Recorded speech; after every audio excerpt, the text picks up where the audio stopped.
చాలా వరకు అద్భుతమైన సంఘటన.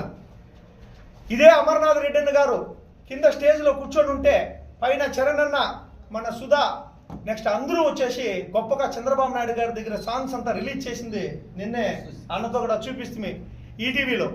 కాబట్టి ఎందుకు చంద్రబాబు నాయుడు గారి గురించి, పవన్ కళ్యాణ్ గారి గురించి ఎందుకు ఈరోజు ప్రస్తావన చేయాల్సింది వచ్చింది అంటే, ఈరోజు కాంగ్రెస్ పార్టీ కూడా ఈరోజు వచ్చేసి వైఎస్ఆర్సీపీ మన జగన్మోహన్ రెడ్డి గారు ఏదైతే వైఫల్యం చెందినారో దానికి ధీటుగా బదులిచ్చింది.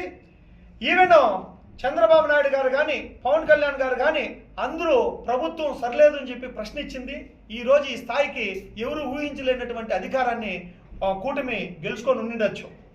తప్పకుండా ఈరోజు కాంగ్రెస్ పార్టీ నుండి నేను బలంగా ఒక మెసేజ్ ఇవ్వాలనుకుంటా ఉన్నాను.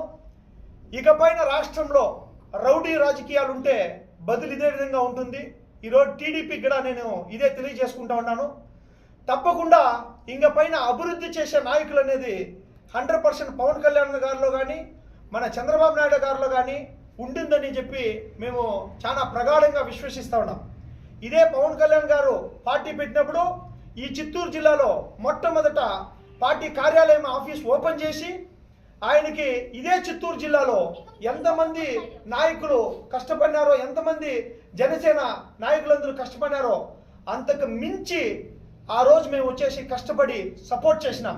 పార్టీలో జాయిన్ కాకపోయినప్పటికీ, పార్టీ కండువాలను కప్పుకోకపోయినప్పటికీ ఈ చిత్తూరు జిల్లాలో ఎవరు చేయలేనటువంటి గొప్ప కార్యాలను చేసినాం.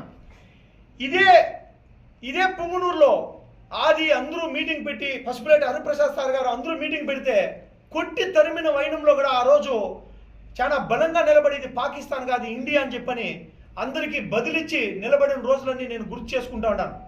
కాబట్టి ఈరోజు బి శివశంకర్ గారు, నల్లగుట్లపల్లి శివశంకర్ ఈరోజు రాజకీయాల్లోకి వచ్చినాడంటే దీని వెనకాల దాదాపు 10-15 సంవత్సరాల ప్రయాణం ఉండాలి, 10-15 సంవత్సరాల కష్టం ఉండాలి. ఈరోజు ఒక్క రూపాయి కూడా పంచకుండా ఇన్ని వేల ఓట్లు ఒక్కసారిగా 5,000, ఒక 9,000, 15,000 మంది ఒకసారి గ్రౌండ్లోకి వస్తే ఎన్ని వేల మందిని తెలుస్తుంది. ఒక్క రూపాయి ఆశించకుండా వీళ్ళందరూ ఓట్లు వేసినారు. వీళ్ళందరికీ ఇదే పలమనేరు నియోజకవర్గంలో తప్పకుండా వీళ్ళందరి బాధ్యత నిలబడి ఈ ప్రజలందరూ పలమనేరు నియోజకవర్గంలో మాకు ఎంతమంది అయితే 10-15 వేల మంది ఓట్లు వేసినారో, ఎంతమంది అయితే మమ్మల్ని అందరినీ ఆదరించినారో వాళ్ళతో పాటు ఈ పలమనేరు ప్రజల అందరికీ ఒక గొంతుకుగా ఈరోజు వచ్చేసిన కాంగ్రెస్ పార్టీ నిలబడుతుంది, వీళ్ళందరి తరపున పోరాడుతుంది. అమరన్న గారు చాలా గొప్ప పాయింట్ వచ్చేసి ఒకటి ప్రచార రథాలలో ప్రచారం చేసినారు.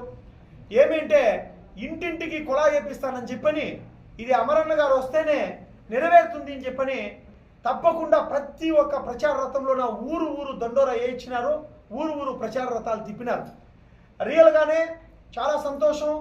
ఆయన ఒక గురువుతో సమానం. మ్యారేజీలో వచ్చి ఆశీర్వాదం ఇస్తే గొప్పగా ఆయన ఆశీర్వాదంతో పెళ్లి చేసుకున్న వాళ్ళమి. 100% ఎక్కడ ఎవరితో కానీ వైర్యం కానీ ఏ ఒక పార్టీతో వైర్యం లేకుండా, విభేదాలు లేకుండా చాలా గొప్పగా రాజకీయాన్ని చేసుకొని ఈరోజు కాంగ్రెస్ పార్టీని ఇంత స్థాయికి తీసుకొని రాగలిగినాం. స్టేట్లోనే మంచి కార్యక్రమాలు చేసినాం. చాలా గొప్పగా వచ్చేసి కాంగ్రెస్ పార్టీని ఒక స్థాయికి తీసుకొని రాగలిగినాం. కాబట్టి ఈరోజు ప్రభుత్వం ఇంత దారుణమైన స్థాయికి కింద పడిపోవడానికి కారణం కాంగ్రెస్ పార్టీ. షర్మిలమ్మ గారు చాలా బలంగా నిలబడడంతో ఈరోజు ఈ స్థాయికి వచ్చేసిందని ఉండాలి.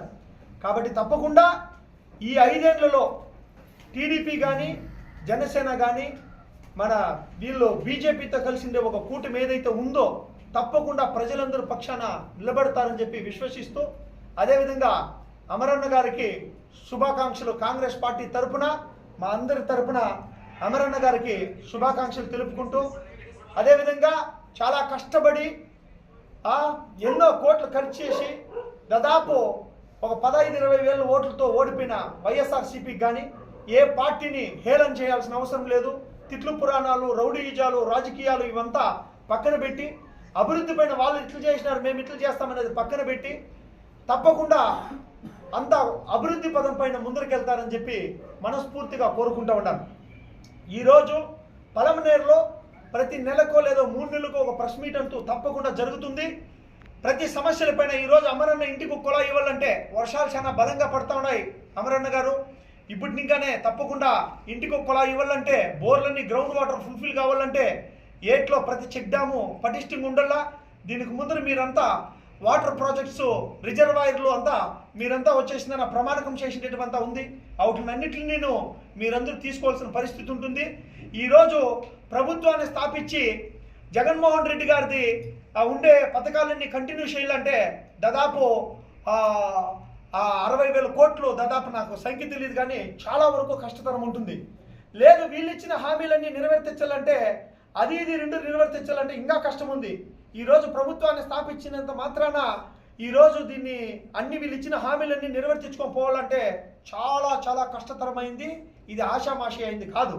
కానీ తప్పకుండా వీళ్ళందరూ జగన్మోహన్ రెడ్డి గారు ఎట్లయితే వైఫల్యం చెందినారో అలా కాకుండా వినూత్నంగా తీసుకొని వెళ్తారని చెప్పి విశ్వసిస్తూ, తప్పకుండా వీళ్ళందరికీ మా వంతుగా సహకరిస్తూ, ప్రస్తుతం ఉన్న ప్రభుత్వానికి మా వంతుగా అందరూ సహకారం అందిస్తూ, అంతిమంగా ప్రజలకి మేలు జరిగే విధంగా మేము పాటుపడతామని చెప్పి ఈ సభాముఖంగా తెలియజేసుకుంటూ, మరొకసారి అమరన్న గారికి శుభాకాంక్షలు. కాంగ్రెస్ పార్టీ తరఫున ఎమ్మెల్యే క్యాండిడేట్గా Indian National Congress party Nallagotlapalli E B Shivshankar గారి తరఫున హృదయపూర్వకంగా ఆయనకు శుభాకాంక్షలు తెలియజేసుకుంటూ, ప్రజలందరికీనూ మంచిగా మేలు జరుగుతుందని చెప్పి మరొకసారి విశ్వసిస్తూ, మీ నల్లగొట్లపల్లి బి. బలంగా భారతదేశం మొత్తంలో ఇంత గొప్పగా రావడం ఇది అంత ఆషామాషి అయిన విషయం కాదు. కూటమి, ఇండియా కూటమి 234 సీట్లు రావడం అంత ఆషామాషి అయింది కాదు.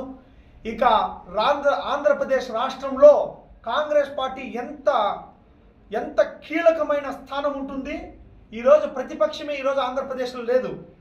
ఇక పైన ఏ గొంతుకైనా ఏ సమస్యలపైన పోరాడాలన్నా తప్పకుండా షర్మిలమ్మ గారు తప్పకుండా ప్రతి సమస్య పైన ఇక పైన పోరాటం అనేది ఉంటుంది. కాంగ్రెస్ పార్టీ తరఫున ప్రతి సమస్య పైన పోరాటాలు ఉంటాయి.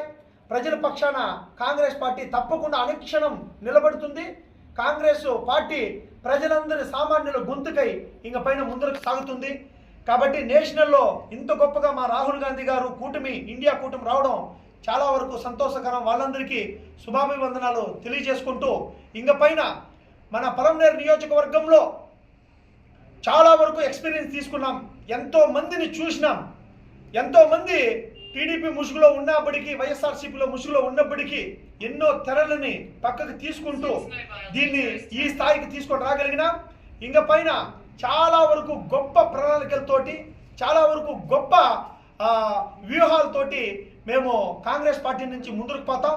తప్పకుండా ఎంతోమంది ఆల్రెడీ డిసైడ్ అయినారు కాంగ్రెస్ పార్టీలోకి రావాలా, ఇంకా ఫ్యూచర్ ఇదే ఉంది అని చెప్పి ఎంతోమంది కాల్స్ కూడా చేస్తూ ఉన్నారు. ఏ ఇతర పార్టీ ఇంక ఉండడమే 2 పార్టీలు ఉంటుంది. ఒకటి టీడీపీ ఇప్పుడున్న ప్రభుత్వం కానీ, 2 కాంగ్రెస్ కానీ, ఇవి 2 ఇక పైన ఉంటాయనేది ఇది నగ్న సత్యమైన మాట.